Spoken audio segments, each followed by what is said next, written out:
Hey, what's up, guys? Welcome back to my channel. I'm Rasan427, and today what I'm actually going to be doing is a WWE Crown Jewel 2022 review. This actually just came out today, November 5th, taking place in Saudi Arabia. This part they did what they do to Saudi Arabia shows actually every single year. But let's actually dive right into the show. And actually kicked off with actually Brock Lesnar and Bobby Lashley.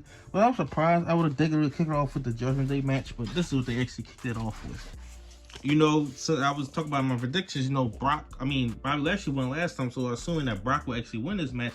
But I think I still won with Bobby Lashley just because I just thought that's what we would go with. But I was talking about that. But to actually kick off the match, Bobby Lashley has attacked Brock Lesnar actually before the match. He actually throws his leg into the steel steps, then hit a spear outside the ring, then a spear in the ring, then a spear into the barricade. Brock Lesnar is selling his leg. Brock Lesnar always does a great job of selling his leg and stuff like this. Then the fourth spear inside the ring for 2. Brock Lesnar goes for the suplexes, of course, does all the suplexes. Does an F5 for 2. Bobby Lashley actually reversed the F5 and hits a clothesline, takes him out the ring. Then slams Brock Lesnar against hit a fireman's carry, throws him into the ring post, then reverses the F5 into a spine buster. Then Bobby Lashley locks in the hurt lock, and Brock Lesnar does the Bret Hart reversal into the ropes. We actually reverse it and actually lands on top of the opponent. Now, I'm going to be honest, I love the ending. I pay homage to the Bret Hart type of thing, but it was just a generic. All Brock Lesnar matches are exactly the same. I mean, there's a few exceptions like the last match of the match, but they had to be different and stuff. But just like it seems like there's all the same thing. And you know, it was a good match. It should be what I expect out of Brock Lesnar and Bobby Lashley match, but it's just like, just hits all finishers and all spears and suplexes and F5s. It's just all his matches is at this point. And, you know, I give this an 8 out of 10. I did think it was a good match. I thought it had a great ending to it. It's definitely something they're going to continue. I don't know what the next match will be. Maybe a Survivor Series. Survivor Series is a big pay-per-view, so I would assume they want Brock there. Maybe the Royal Rumble. Maybe even Mania. You know, because this is a match big enough for Mania. Maybe they have their third match. But it does make sense that Brock Lesnar actually won this match since Bobby Lashley actually won the first one. And Bobby Lashley actually attacks him after the match and locks in the hurt lock as well. Second match on the card is actually Damage Control versus Alexa Bliss and Asuka for the WWE Women's Tag Team Championships. And actually representing Damage Control was actually Io Sky and Dakota Kai. And this was a match that was just announced, I believe, like right before the pay-per-view. And hot spots inside this match, Alexa Bliss and Asuka had just won it on Monday, which I was thinking like Damage Control could win this because they'll probably want something to happen on the show. Because to be honest, if this didn't change hands, I mean, I will be even the point of the show at all. But the Bulldog into the foot by Asuka, double baseball slide by Asuka and Alexa Bliss. Io Sky, she had a springboard drop kick, looks great. Then the heel started working over Asuka's leg because she had an injured leg. Alexa Bliss actually tags in Tornado DDT to Io Sky. We got broken up for 2. Double suplex and powerbomb from the top rope. You know, the special thing where everybody goes to the top and they suplex them off. Then Asuka she hit a missile drop kick for 2. German suplex for 2 to Dakota Kai. Alexa Bliss tags in again. Dakota Kai actually reverses Twisted Bliss. Then Alexa Bliss actually goes to the top rope, tries to do it again.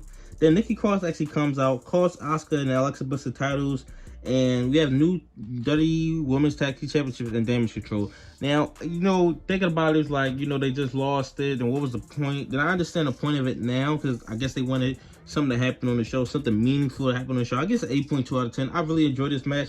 And this, I wouldn't say I was looking forward to anything like that because they had just announced it. This was the last match they actually just announced.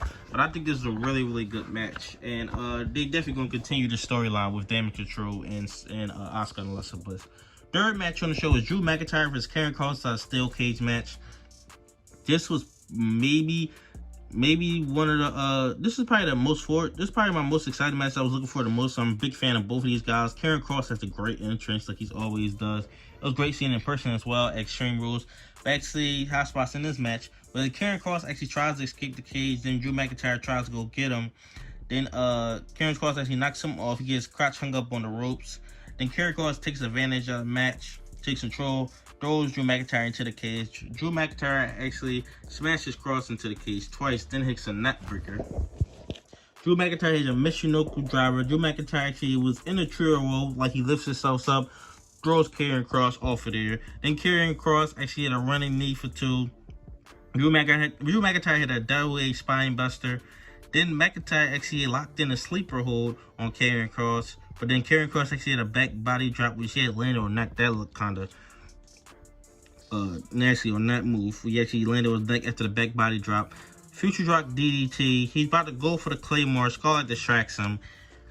Next match, they need a banner from ringside or something. Kross actually hits a cross hammer. Then Karrion Kross tries to escape the cage, but then Drew McIntyre sees a suplex on top of the cage. This is probably the spot of the entire show. That looked fantastic. Drew McIntyre actually tries to escape the cage.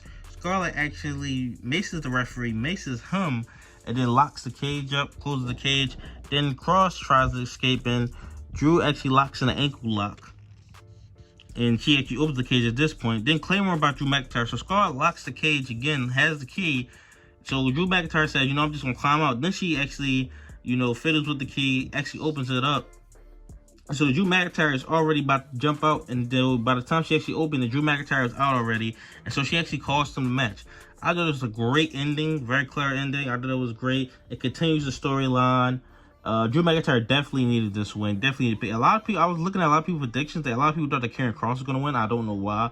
That didn't really make sense to me. But Drew McIntyre picks up the victory. This definitely continues that. I give this a solid 9 out of 10. I really, really enjoyed this match. Like, this is definitely way better than the Extreme Rules strap match. 4th match on the show is actually the OC versus Judgment Day. And the OC consists of AJ Styles, Carl Anderson, and Luke Gallows versus Judgment Day. Finn Balor, Dominic Mysterio, Damian Priest with Rhea Ripley. And Carl Anderson and Finn Balor actually kick off the match. Then Luke Gallows and Damian Priest actually tag in to have the 2 big man standoff. The OC start working on Dominic Mysterio since he's the weakest link inside this match. Then Damian Priest hits a super kick to Carl Anderson outside the ring. Then Judgment Day hits a backbreaker leg drop to Carl Anderson. Judgment Day actually takes control and work over Carl Anderson. Carl Anderson actually has a spine buster, hot tag to Luke Gallows. Dominic tags in as well. Luke Gallows takes everyone out. Carl Anderson actually tags in. He tagged back in. Then they actually went for the magic killer, but then Damian actually broke that up. AJ Styles and Finn Balor tagging at the same time. AJ starts going crazy, going after everybody. Had a Michinoku driver to Finn Balor. Finn Balor actually reverses a calf crusher into a figure 4. Then Carl Anderson actually broke that up. Finn Balor goes to the top rope. AJ Styles reverses that. Goes for the suplex. AJ Styles actually hits the suplex on Finn Balor. Then 2 electric chairs at the same time by Damian Priest and Luke Gallows. AJ Styles going for the phenomenal forearm.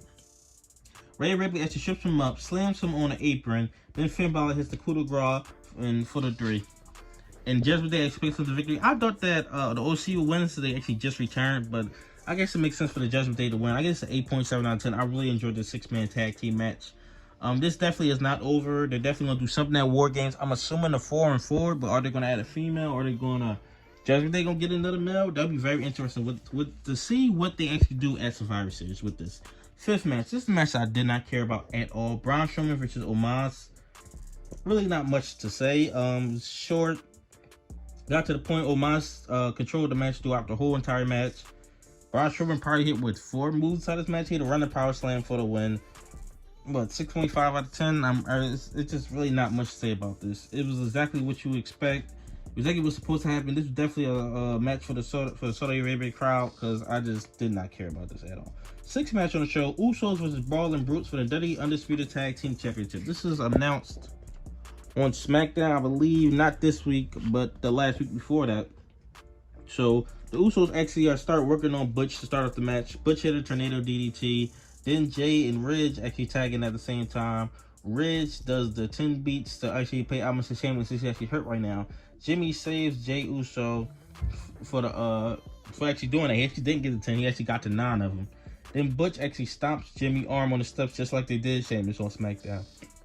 Jimmy Uso actually hit the splash, but it actually got reversed by Butch. Then Jey Uso super kicks Butch. Double Uso splash to Butch. But then Ridge actually breaks it up. I thought it was over right there. Then Butch actually rips Jay's hand, because he actually had a hand and arm injury or the wrist injury, something like that. Then Ridge actually hits the white noise for 2. Body slams for 2 by Butch. And actually the Usos win with 1D, which actually 3D, but they actually called it 1D. I guess 8.5 out of 10. I really enjoyed this match. It was a really, really good tag team match. The Usos always put on a great match, but they're actually about to break the record for the longest reigning tag team championships on SmackDown, which, I mean, it could go either way, but I think they'll beat the New Day on SmackDown to become the longest reigning tag team champions. It was kind of obvious that they want to win this match because they were going to go fight the New Day, so it's kind of obvious at that point. 7th match, Bianca Belair versus Bayley, last woman standing match for the Raw Women's Championship. A lot of people went with Bayley with this. When I seen a lot of, I was seeing like Bayley, but I'm just thinking like, if they didn't put the title on Extreme Rules, they weren't going to do it right here. But this last woman standing match, Bianca Belair actually hit a drop kick into Bayley with the chair, and Bayley actually slams Bianca Belair outside the ring head first, then a suplex outside the ring. Bayley actually hit a running clothesline off the barricade while Bianca Belair was actually sitting in a chair. That looks great. Bayley actually gets a table, sets it up. Then Bianca actually, but before that, she actually got a ladder and put it in the ring. That's all she did with that. Bianca Belair actually suplexed on a ramp. That looked great. Then Bayley actually takes, she fakes an injury. And because I didn't understand what's going on. Is this a real injury? Is there just storyline? But she actually fakes an injury, then hits Bianca Belair. Then Bayley actually hits Bianca Belair with a chair, and she actually just keep hitting her in the chair while on the top rope. Then Bayley actually smashes, steps into Bianca Belair while she's outside the ring. Actually traps her, put the ladder on top of it. That was a great spot. I love those spots like that inside last minute standing matches, our quit matches.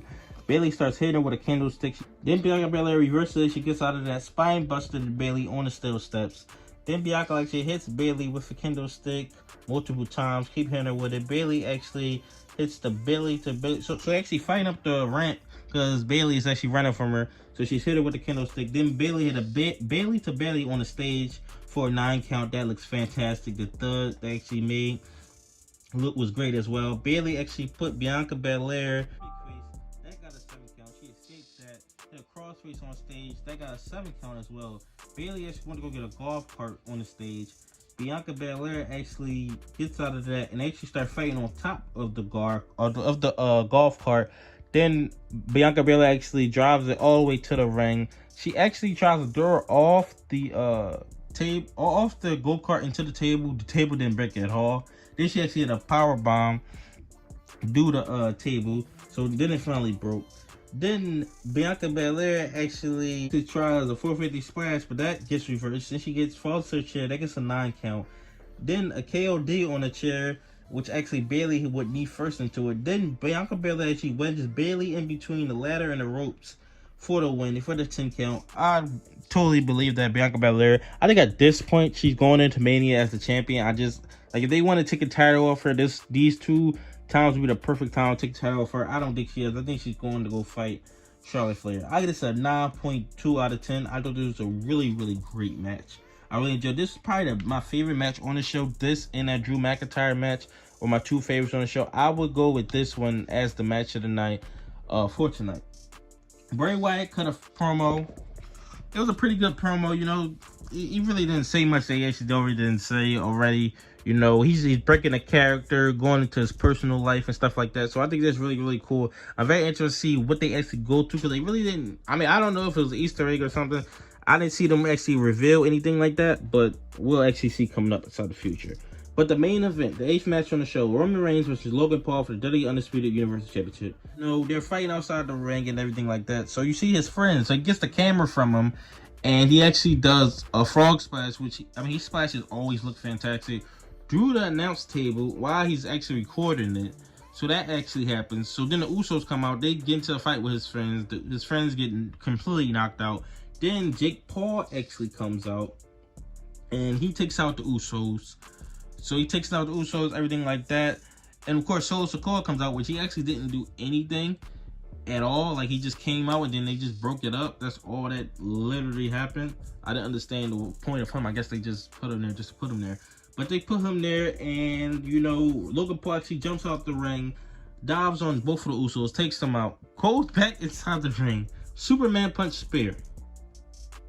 That's it. Like, literally, like, that was, and you know, it was some cool high spots inside the match, like the frog splash inside the ring for 2, you know, the 2 punches inside the ring, but just like, I mean, it's obvious who's going to win. And there's nothing wrong with something being predictable, because when Roman fights The Rock, or if he fights The Rock, I mean, we know who's going to win, but it's like, at the same time, it's just like, it's just, and it was a good match. You know, I give it an 8 out of 10. Solid. Overall show, this was a really, really good show. I will say, I guess that solid 8.3 out of 10 as an overall show. I really give this a thumbs up show. I mean, outside of that, I mean, if you take that out, I would give it close to a 9. Like, this is a really, really good show with really good matches throughout the whole entire show. I mean, every match was good, at least good. Every match was good. Just to me personally, every match was good. But yeah, I guess overall, this is a good show. This is one of the best Saudi Arabia shows, because some of them were really bad, to be honest. But I think this is one of the best Saudi Arabia shows that ever put on. But Roman Reigns retains his WWE Undisputed Universal Championship like we all thought he would. But tell me your thoughts in the comment section below. What was your favorite match on the show? Did you expect Logan Paul to win? Just tell me all your thoughts in the comment section below. Like, comment, subscribe. Thanks for watching.